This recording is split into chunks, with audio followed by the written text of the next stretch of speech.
I want to greet you all this morning in the name of our Lord and Savior, Jesus Christ. This morning, we are meeting again on this beautiful Sabbath to discuss further truths that we get from the Bible. Last week, we talked about the law that we don't need to obey. And we discovered that, in essence, the law we were referring to were the ceremonial laws. But this morning, we are now going to discover or to open a window or to take a glimpse into understanding that these ceremonial laws, they found their fulfillment in the death and resurrection of Jesus Christ. So all the importance or the purpose which was saved by the ceremonial laws is now found fulfillment in Jesus Christ. And Christ continues the same ministry in his own life. So this is what we are going to discover this morning. And our talk this morning is entitled Burnt Offerings. Burnt Offerings. This is our sermon topic this morning. We are going to be studying Romans chapter 12, especially verses 1 and 2. I will read verse 1 and 2 of Romans chapter 12 in the King James Version. Chapter 12, believers as living sacrifices. In the ancient days, when the ceremonial law was at its peak and every one of the Israelites were supposed to observe the ceremonial laws, they were supposed to bring living or live animals or live sacrifices to the altar so that they can be used to atone for the sins that they had committed. But according to Romans chapter 12, we are admonished to be as living sacrifices. Believers, all believers are supposed to be living sacrifices. I want to read Romans chapter 12, verse 1 to 2. It says, I beseech you therefore, brethren, by the mercies of God, that you present your bodies a living sacrifice, wholly acceptable unto God, which is your reasonable service. And be not conformed to this world, but be ye transformed by the renewing of your mind, that you may prove what is that good and acceptable and perfect will of God. May God bless the reading of his word. These are the two verses that are going to lead our discussion this morning from Romans chapter 12. My brothers and sisters, this morning, when you go back to the Bible, during the sojournings of the Israelites, God commanded them to build him a sanctuary that he might dwell amongst them. Hebrews chapter 3 verse 1 says, consider the apostle and high priest of our profession, Christ Jesus. God commanded that they build him a sanctuary that he might dwell among them. When you look at the sanctuary, which had the outer court, we had the holy place, we had the most holy place. When you look at the chiastic structure of the earthly sanctuary, you can also depict or note the movements of Christ from the camp of Israel to the court, dying in the outer court, and his resurrection into the heavens. Everything that was happening, it was a miniature view of the work that Christ would come to do and that Christ is still doing today until the total eradication of sin. My brothers and sisters, when you look at the sanctuary, it depicts or it tries to picture the work of Christ in our lives. And this morning, we want to look at the history of the burnt offering. Our topic is entitled Burnt Offering. So we want to look at the history or to trace or to analyze the history of the burnt offering. The whole burnt offering, when I'm talking about the burnt offering, let me put a bit of flesh. What would happen when a sinner repents or acknowledges that he had sinned? He would take a live animal to the sanctuary. And when he gets to the sanctuary, through the assistance of the priest, he would lay his hands upon a live animal, confess all his sins upon the animal, and that animal would then be killed.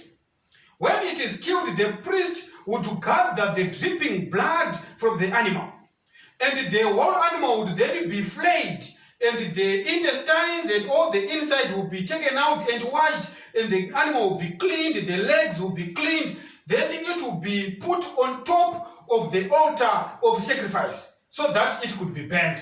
So these are the burnt offerings. The whole animal would then be burnt into ashes. Nothing would remain except the skin. So this animal would be burnt to signify what we want to learn now. So we now want to look at the history of the burnt offering. When you look at the burnt offering, the whole burnt offering had its origin at the gate of the Garden of Eden. When you go with me to Genesis chapter 4, verse 4, we meet the story of Cain and Abel. When Adam and Eve sinned, the Bible said, the day you shall eat, you shall surely die.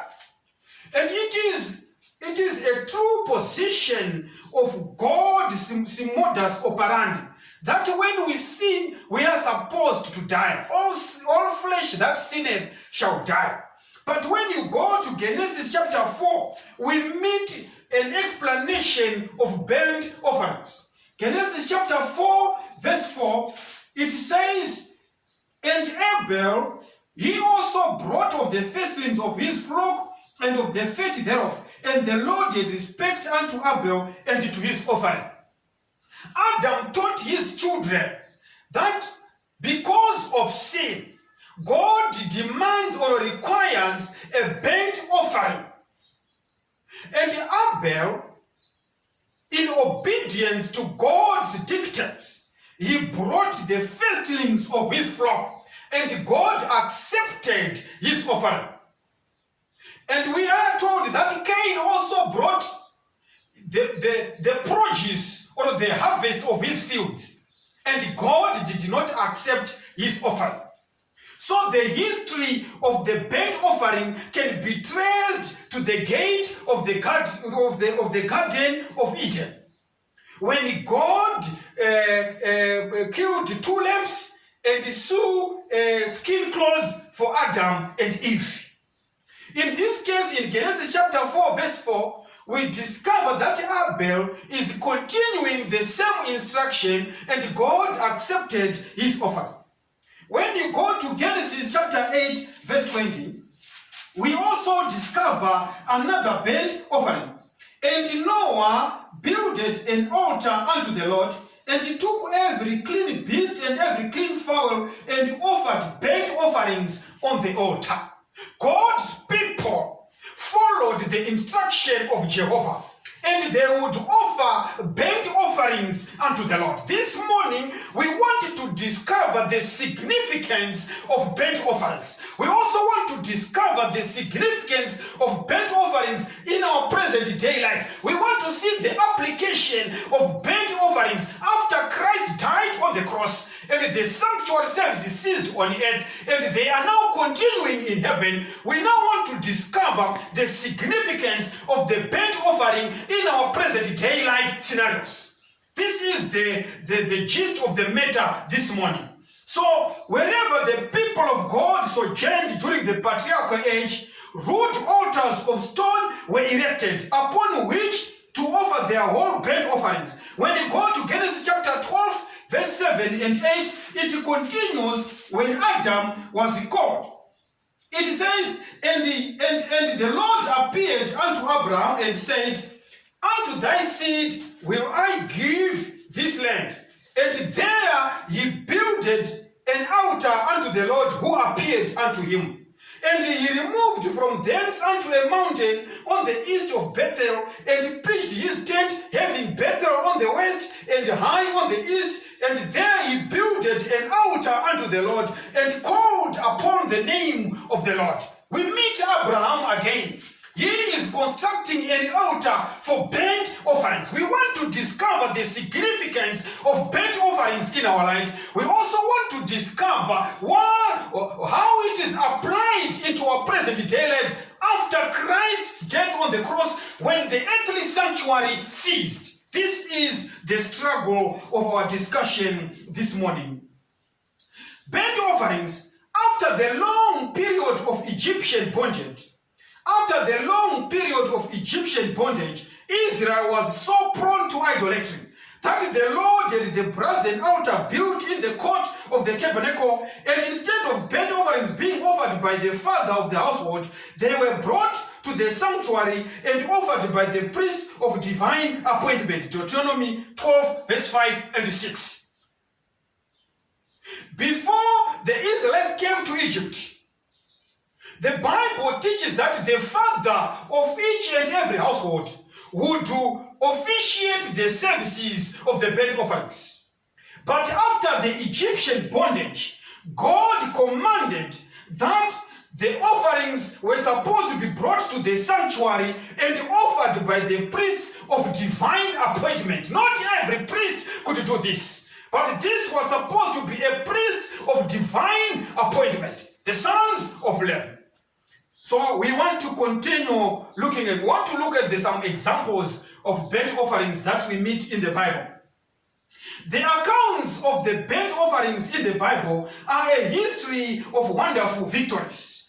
Abraham's great test of faith was a burnt offering upon Mount Moriah. If you go to Genesis chapter 22, verse 2 to 13, we are told that God said to Abraham, "Take thy only son whom you lovest, and make him an offering at a place that I shall show you."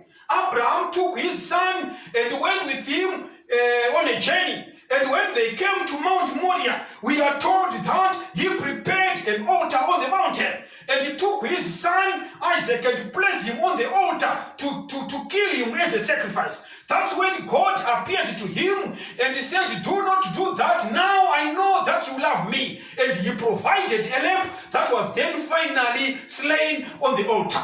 My brothers and sisters, another example of burnt offerings we discover in the story of Gideon. Gideon's wonderful victories dated from the whole burnt offerings offered before the Lord, when he, by those offerings, showed he surrendered all to the Lord to be consumed on the altar as the Lord directed. When you go to Judges chapter 6, verse 21 to 28, we meet Gideon on the threshing floor, and the Israelites were under the dominion of the Amalekites and under the dominion of the Philistines. They would plunder their harvests season in and season out. And the angel of the Lord was sitting under an oak tree and appeared unto Gideon. And Gideon, when he was told that he was supposed to free the Israelites from the bondage, he requested the angel to remain where the angel was seated, while he went and prepared a sacrifice. When he brought the sacrifice, we are told that the fire of the Lord consumed the sacrifice. And from that day, Gideon was rest assured that his mission was true and God had accepted him to lead out the Israelites out of bondage. We find some examples of burnt offerings. Burnt offerings, they were special occasions when burnt offerings were offered in other places other than the sanctuary. When you go to the sacrifice that was offered by David on the threshing floor of Onan, and the memorable sacrifice offered by Elijah upon Mount Carmel, these were other burnt offerings that we can trace in the Bible. There is a significance when we talk of burnt offerings. David offered a burnt offering on the threshing floor of Onan. We are also told of the burnt offering that was offered by Elijah on Mount Carmel, when the prophets of Baal were brought to a challenge to say the God who responds by fire, he is the true God and should be worshipped. We are told that the prophets of Baal, they cried all day and they pierced themselves, but God did not respond. Neither did their Baal respond. But when it was time for Elijah on Mount Carmel, he quietly knelt and called unto his Lord, and fire came from heaven and consumed the offering that was prepared by Elijah. This is another example of a burnt offering. We also wanted to look at the meaning of the burnt offering.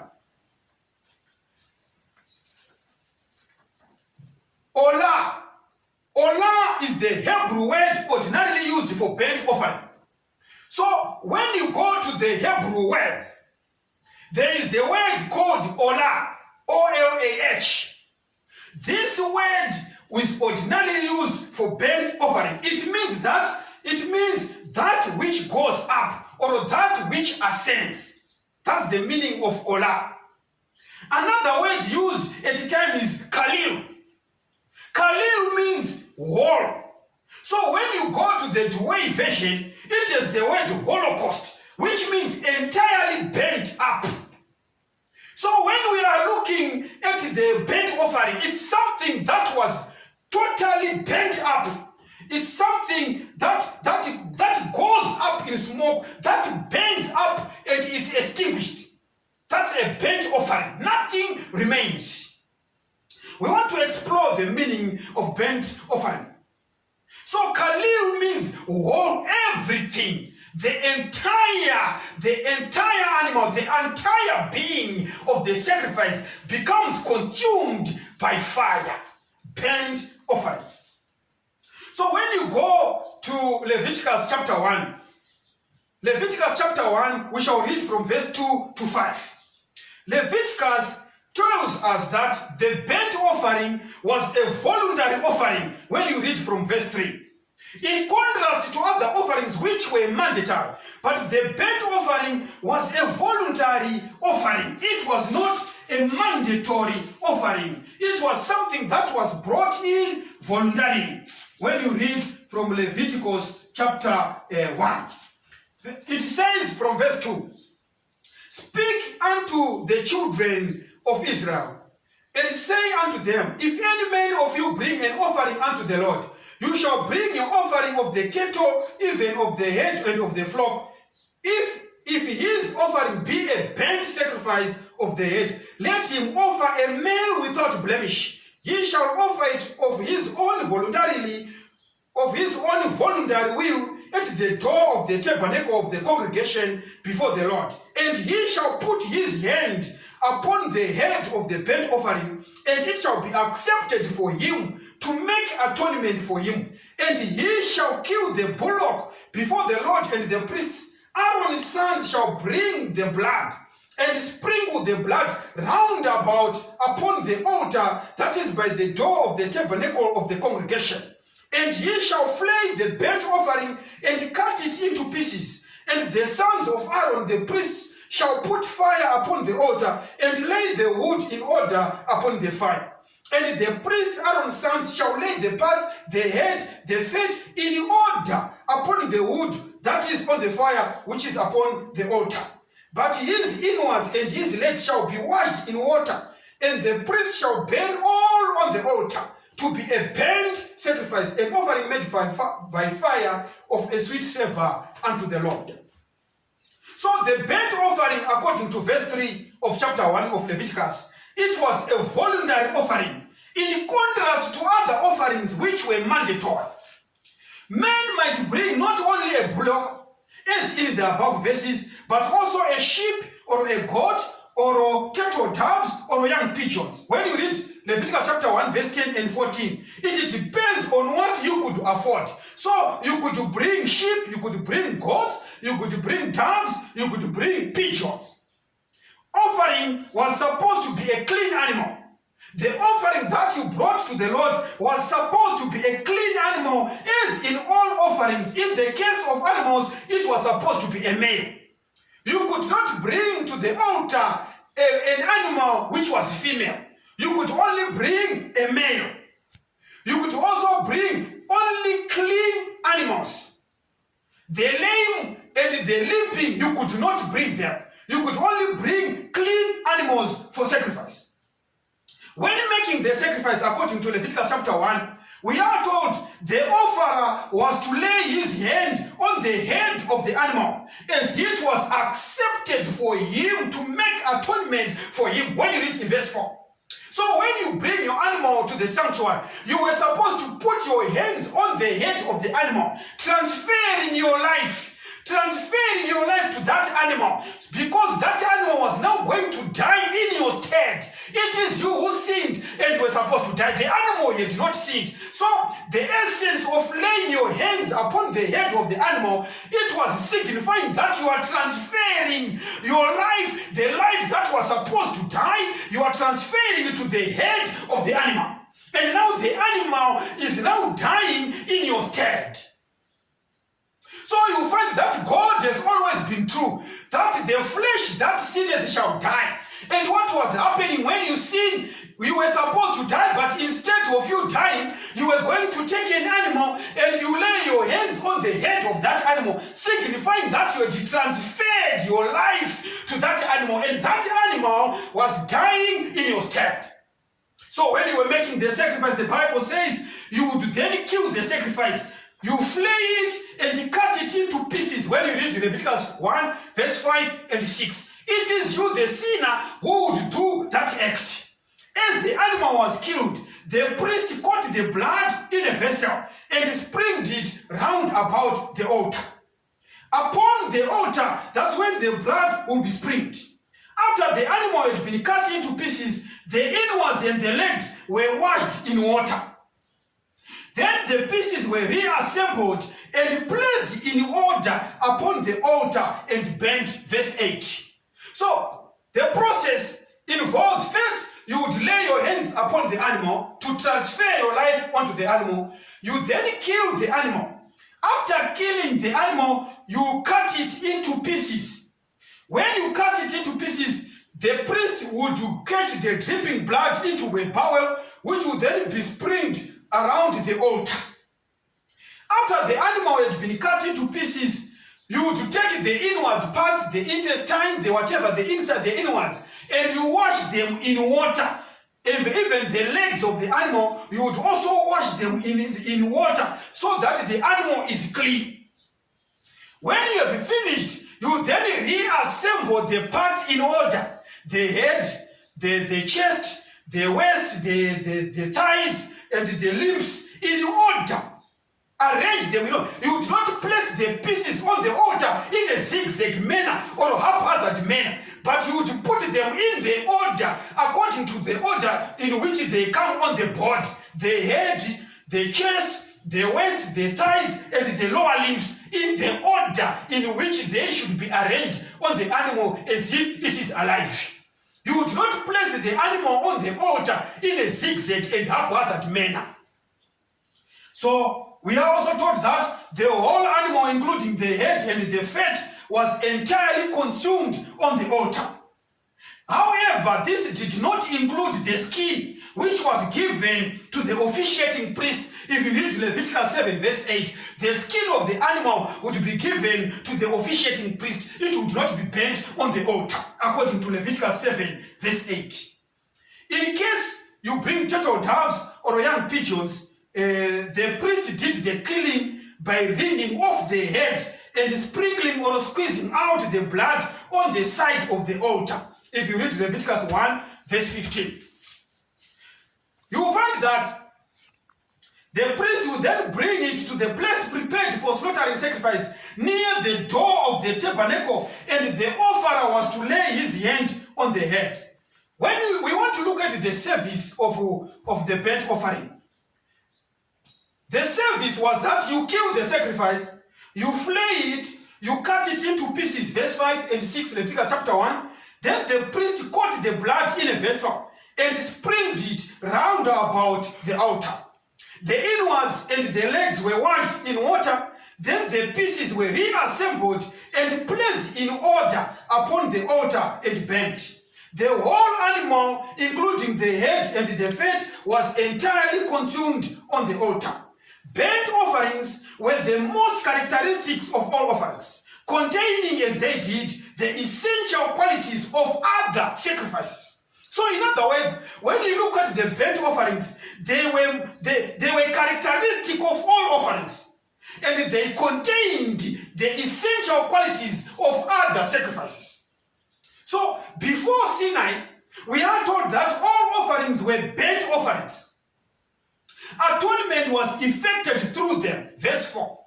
We are told that before Sinai, all offerings that were given to God, they were supposed to be burnt offerings. Everything was supposed to be consumed at the altar. When you read the story of Job, in Job chapter 1, verse 5, when his children were playing or they were partying, we are told that Job offered burnt offerings for his children, for he said, "It may be that my sons have sinned and cursed God in their hearts." So Job would offer a burnt offering. We want to wrap up the history of burnt offerings. Whatever other sacrifices that were made, it was appropriate to add to it a burnt offering as a matter of confirmation and dedication.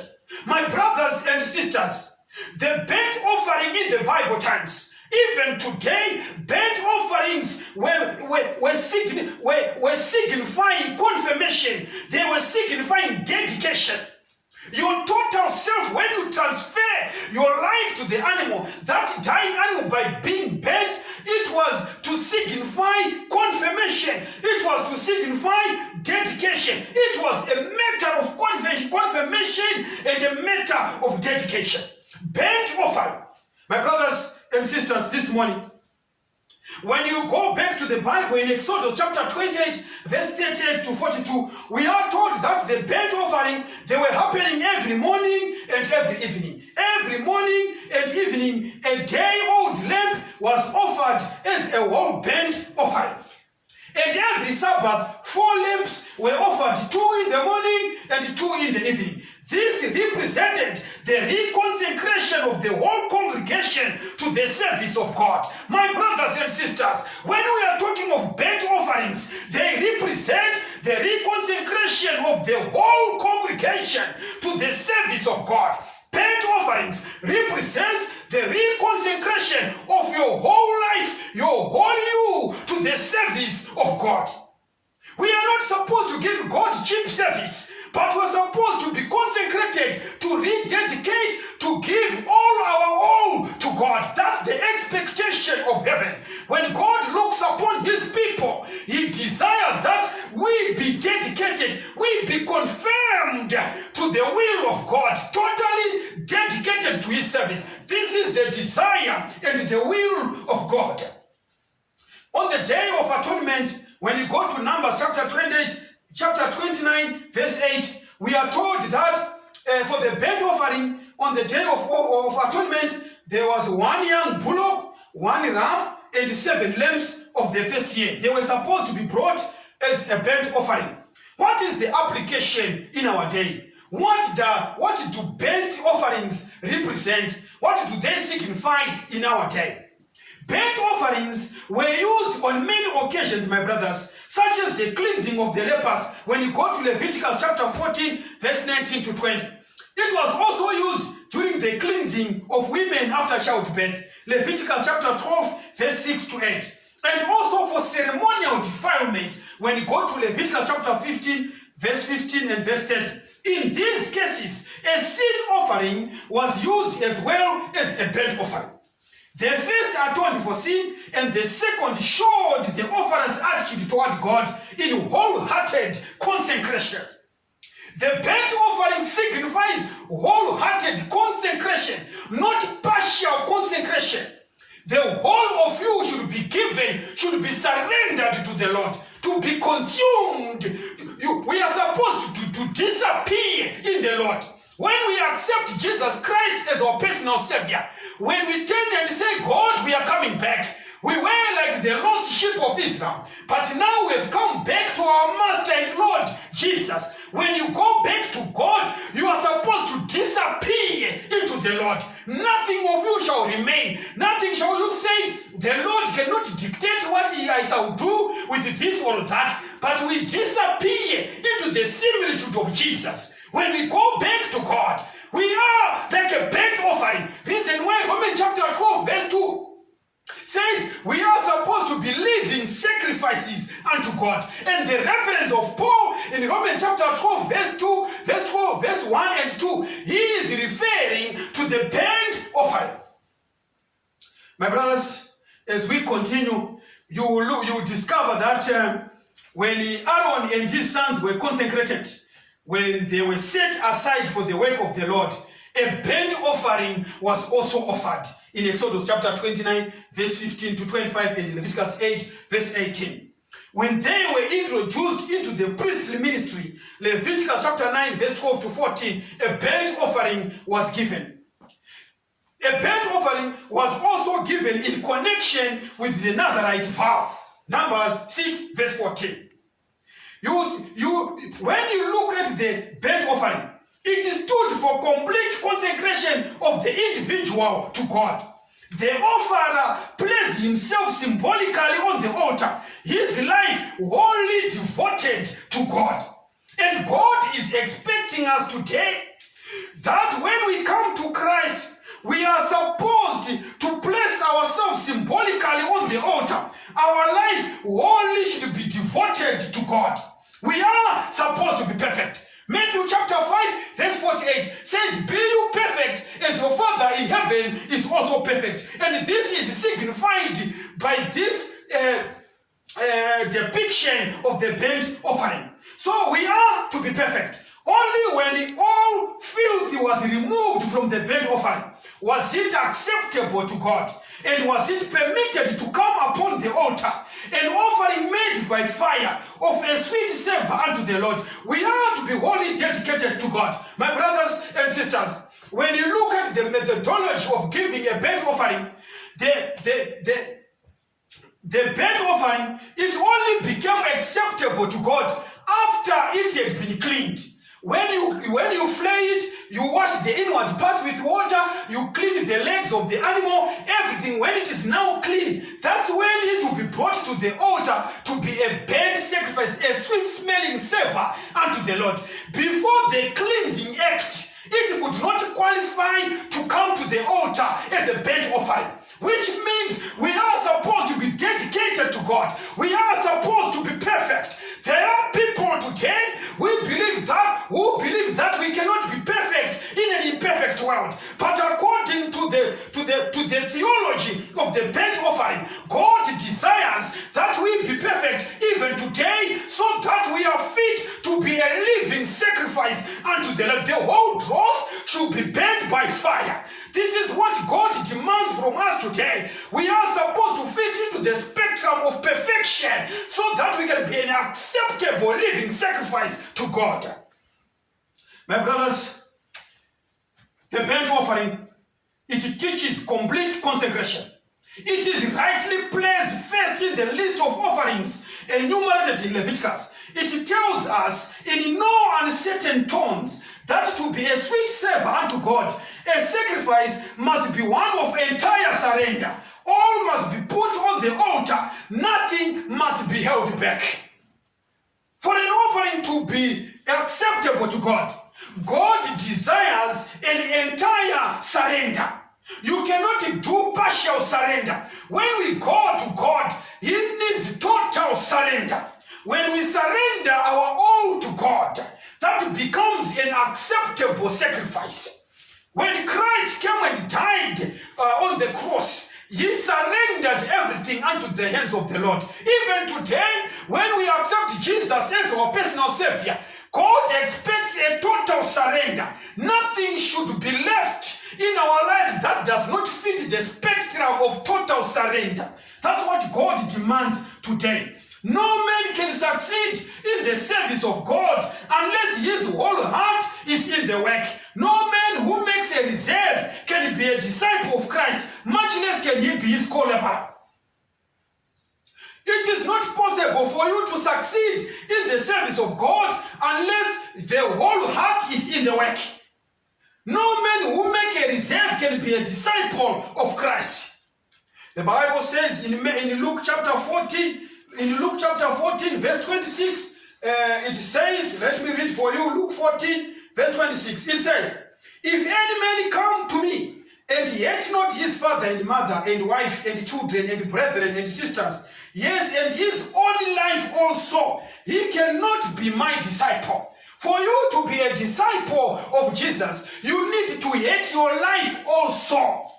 If you do not do that, you cannot be my disciple, says Christ. That's what Jesus is saying.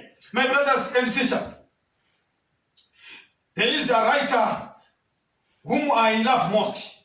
In the book Selected Messages, volume 2, page 243, paragraph 2, this writer says, we should daily dedicate ourselves to God and believe he accepts the sacrifice without examining whether we have that degree of feeling that corresponds with our faith. Feeling and faith are as distinct as the East is from the West. Faith is not dependent on feeling. We must earnestly cry to God in faith, feeling or no feeling, and then leave our prayers. Our assurance and evidence is God's word. And after we have asked, we must believe without doubting. I praise thee, O God, I praise thee.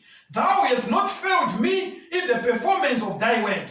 Thou hast revealed thyself unto me, and I am thine to do thy will. Selected Messages, volume 2, page 243, paragraph 2. This writer explains that faith is not feeling. Most people today believe that worshiping God is to have an ecstatic feeling, is to have a feeling that you are on a high or what. But the Bible is saying faith and feeling are as the East is from the West. Faith is not dependent on feeling. The Bible says we should daily dedicate ourselves to God and believe he accepts the sacrifice without examining whether we have that degree of feeling that corresponds with the faith. Faith and feeling are two different things. We need to dedicate ourselves to God. My brothers and sisters, this writer continues again, Bible Commentary, volume 4, page 1154, paragraph 5. It says, the potter cannot mold and fashion unto honor that which has never been placed in his hands. The Christian life is one of daily surrender, submission, and continual overcoming. Every day, fresh victories will be gained. Self must be lost sight of, and the love of God must be constantly cultivated. Thus, we grow up into Christ. Thus, the life is fashioned according to the divine model. My brothers and sisters, if you want a potter to fashion a pot for you, you need to place the clay into his hand. So here we are being told that the potter cannot mold and fashion unto honor that which has never been placed in his hands.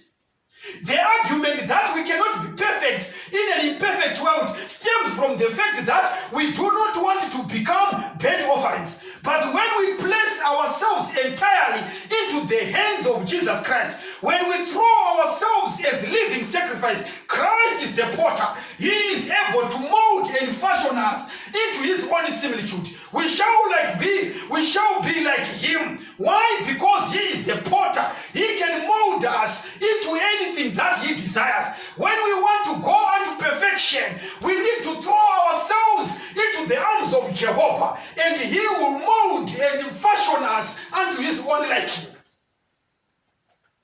So our God is no respecter of persons.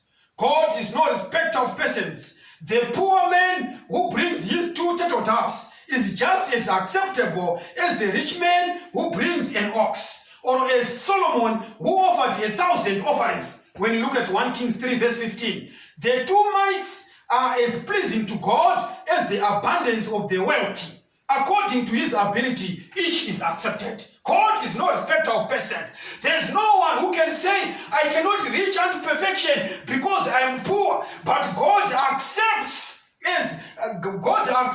your turtle doves just as he accepts the rich man who brings his ox. When we go to Christ as we are, he accepts us as we are, and he molds us according to the light that he imparts to us. My brother, there is no fear into committing your life into Jesus, because he is more than able able to save them that come to him. He is more than able to succor them who come unto him. God is no respecter of persons. Everyone can be saved. We need to run unto the Savior of our souls this day.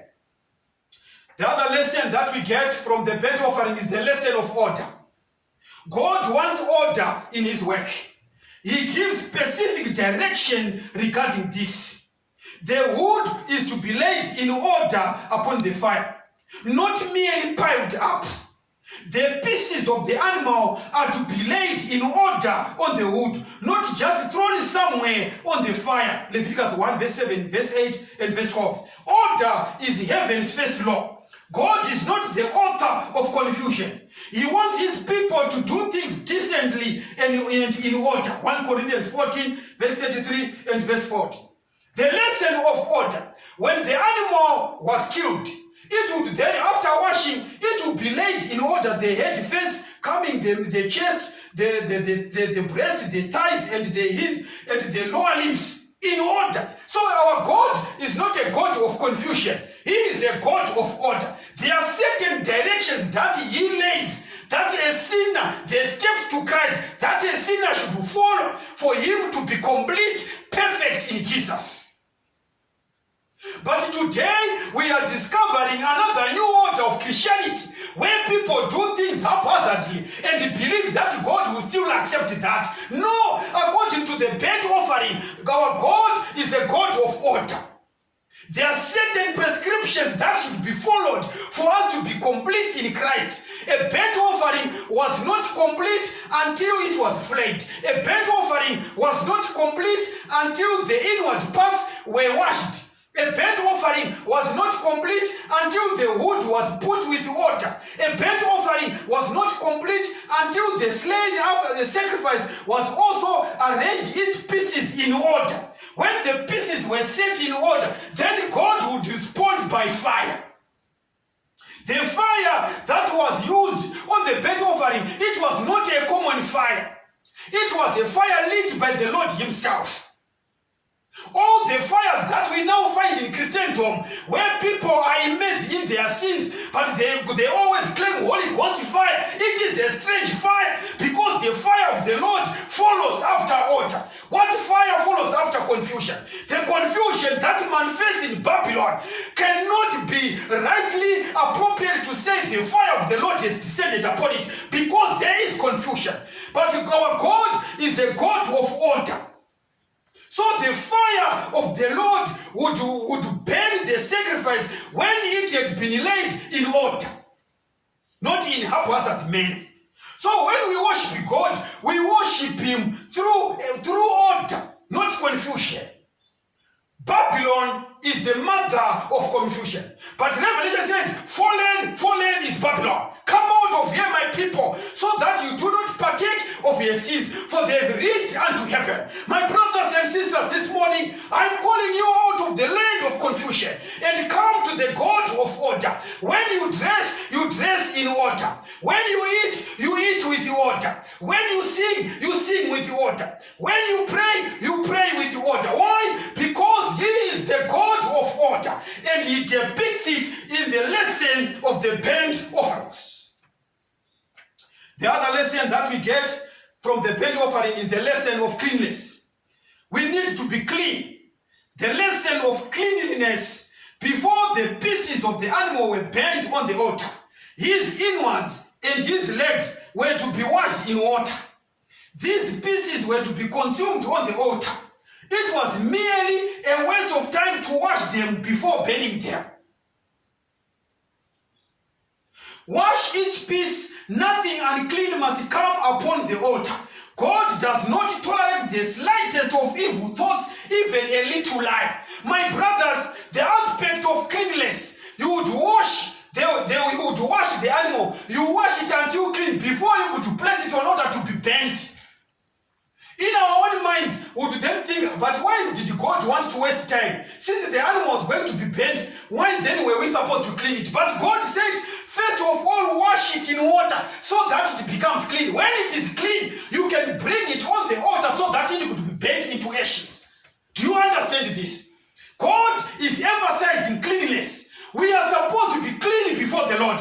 But today, I am seeing another order of Christianity where people can come to church and grow in their sins, drunkard, adultery, swearing, all the dirty things that you can think of this world. They come before the Lord and they start to speak in tongues and they start to prophesy and they start to do all things claiming that the Lord's blessings upon them. But according to the lesson of the burnt offerings, no, before the Holy Spirit can descend upon a person, there is need for cleanliness. You need to be washed away your sins before the Holy Spirit can be poured upon a vessel. The Holy Spirit is not implanted into an unclean vessel. The lesson of cleanliness is being brought by the lesson of the burnt offering. We want to look at the aspects of fire and water at the burnt offering. There are three elements of purification that were used in the service of the burnt offering. There was fire, there was water, there was blood. Fire is emblematic of the Holy Spirit. Fire signifies the Holy Spirit. It is a purifying agent. When you look at Malachi chapter 3, verse 2 and 3, we are told that the Lord will sit as a purifying, his creation. When you read in Isaiah 4, verse 4, and Isaiah 13, verse 14, we are told the lessons that fire signifies purification. Let me read from you Malachi chapter 3, verse 2 and 3. It says here, "But who may abide the day of his coming? And who shall stand when he appeareth? For he is like a refiner's fire, and like fuller's soap. And he shall sit as a refiner, and purifier of silver. And he shall purify the sons of Levi, and purge them as gold and silver, that they may offer unto the Lord an offering in righteousness." So fire is an emblem of the Holy Spirit. It is a purifying agent. So this fire on the altar was always kept burning and not permitted to go out, as it had come from God. It was called sacred as opposed to common fire. The fire on the altar was a sacred fire. It was not a common fire, for this fire came from God himself. So it was not supposed to go out. It was supposed to burn continually. Why? Because it was not common fire made by, lighted by matchsticks. No, it was a sacred fire from God. So, if you read Isaiah 33 verse 14 and Hebrews 12 verse 29, it says, "Who shall be able to dwell in the devouring fire?" Our God is a consuming fire. Where there is sin, he consumes the sin. So those who are going to survive the great day of Jehovah are the ones whose sins have been consumed today by the eternal mercies of Christ, so that when God appears, they are shielded in the mercies of our Lord and Savior Jesus. The other emblem is water. Water is an emblem both of baptism and of the Lord. According to his mercy, he saved us by the washing of regeneration.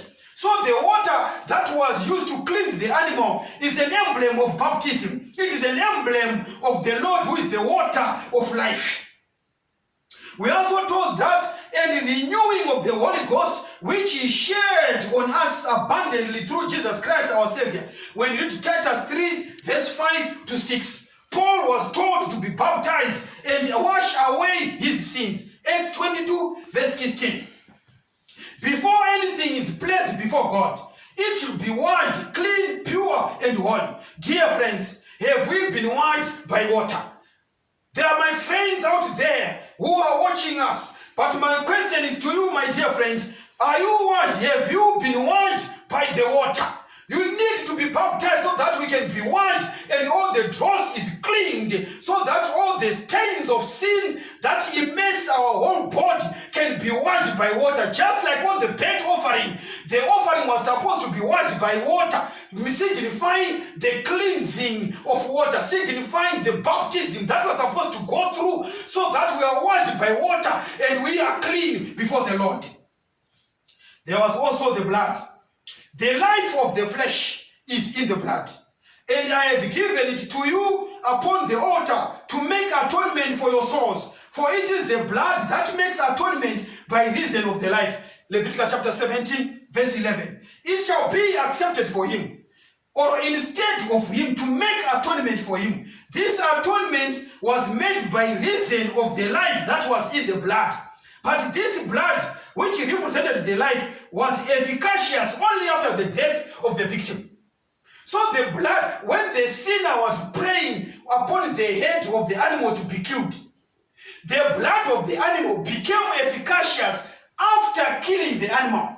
After the blood has been harvested and sprinkled on the altar by the priest, that's when the blood became efficacious. My brothers and sisters, the blood was not used until the animal had died. So it was with Christ. So it was Christ's atoning death that made possible our salvation. Thus, the cross must always be central in Christianity. Today, we see another order of Christians who do not believe in the efficacious death, in the efficacious blood of Jesus. But the atoning sacrifice became binding once the blood had been harvested. Only because Christ died on the cross and he spilled his blood.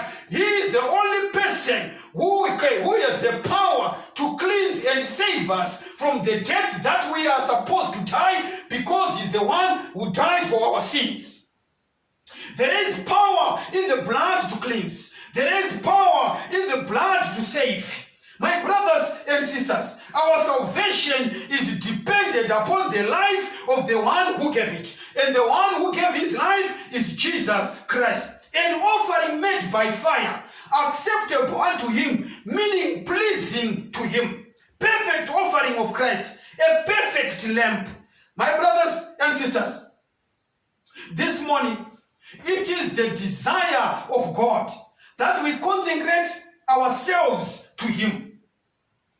The death of Christ on the cross, it was voluntary. It was voluntary. It was love and duty. Of course, duty is exacting and obligatory, but love is greater. It is greater. Love is even greater. My brothers and sisters, the offering was an offering of love, of dedication and consecration. Even today, when you read in 2 Corinthians chapter 9, verse 7, it says, God loves a cheerful giver. The offering of Christ, it was an offering of love. It was an offering of dedication. It was an offering of consecration. And these are the character qualities that Christ demands to see in his people. Christ demands to see in his chosen ones. My brothers, Christ is looking for a new birth. New birth in our lives. New birth is a rare experience. Many people are buried alive. The new birth is a rare experience in this age of the world. This is the reason why there are so many perplexities in the churches. So many who assume the name of Christ are unsanctified and unholy. They have been baptized, but they were buried alive. Self did not die, and therefore they did not rise to newness of life in Christ. My brothers, this morning, I want to explain that the reason why we see wickedness of great magnitude existing in today's churches, it is because people who profess to be Christians, who profess to have been baptized, they were not baptized, but they were buried alive. So the rare experience of a new birth is not manifested in their lives. Why? Because they attempt to come to the altar while they have not been washed. They attempt to come to the altar while their inward parts have not been washed. But God is looking at the washing of the inward parts. Our hearts are so filthy. We need to give him our hearts so that he can create in us a new heart, so that he can create in us new beginnings. When our inward parts are washed, that's when we can experience the new birth. When our inward parts, when we receive the new heart, that's when we can experience the new birth. My brothers and sisters, this afternoon, God is looking for a people who will choose him today. People who will say, I am going to accept him as my personal savior. I want to be a burnt offering. I want to come to the altar, and I want myself to disappear so that I walk under the pavilion of Jehovah. People who are saying, I want to dedicate my all to Jesus, so that like a burnt offering,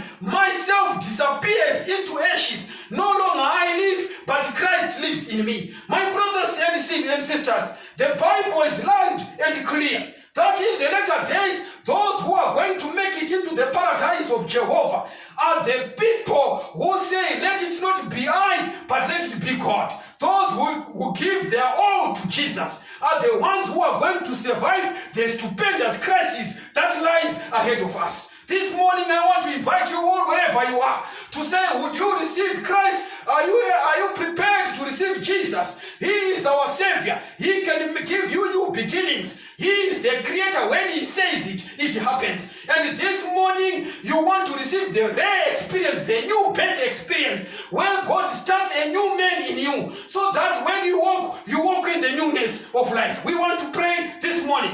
And I want to invite you to a special prayer so that we dedicate ourselves to God. We want to throw ourselves at the altar after the washing experience of water, so that we can also experience the washing of the fire, so that we can become a new creature in Jesus Christ. To all those who received Him, He gave them power to be sons and daughters of God. And this morning, is it your desire to receive Jesus as your personal Savior, so that you can experience this new birth experience, which is a rare experience in this world? You want to be buried, you want to be burnt on the altar, so that you no longer live, but He liveth in you, so that when the trumpet shall sound, all those who have hid their lives in Christ shall hear His voice. Even when we are dead, we shall rise. This morning, I want to invite you, my brothers and sisters, to a special prayer of consecration, to a special prayer of dedication, to a special prayer of entire surrender, to a special prayer of new beginnings, to a special prayer that our sins may be blotted out, that our sins may be covered by the blood of Jesus. And it is your desire. If it is your desire, raise up your hand wherever you are, so that we are praying. Because now we are praying. Let's pray. Our Father who art in heaven, we want to thank you this day for the glorious message that you have given to us this morning. We want to accept the efficacious blood of Jesus that was spilled on the cross. May you cover us with your blood. Lord, we have wandered far away from home. We have gone astray, each man according to his own wish and will. But this morning, we want to accept your Bible, the Word of God, as the rule guide of our lives. We want to accept the blood of Jesus so that we may cleanse every stain that manifests in our inward past.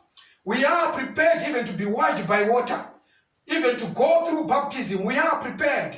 Lord, we want to accept that your Holy Spirit, which is the fire that cleanses us from all dross, may it also cleanse us so that we are not with any stain. When the trumpet shall sound, Lord, we pray that may you write our names in the book of the Lamb, so that those who are going to say, this is the Lord, we have been waiting for Him, may we be counted among that group, so that we can say, yes, this is the Lord, we have been waiting for Him. Lord, this earth, this world is not our home. We are struggling in this world, but we know that you are going to make everything anew. And when everything is made anew, Lord, we want to enjoy in the paradise. Why? Because Christ is among us. Nokuti imishe muchatiponesa from now forevermore. We pray. Amen.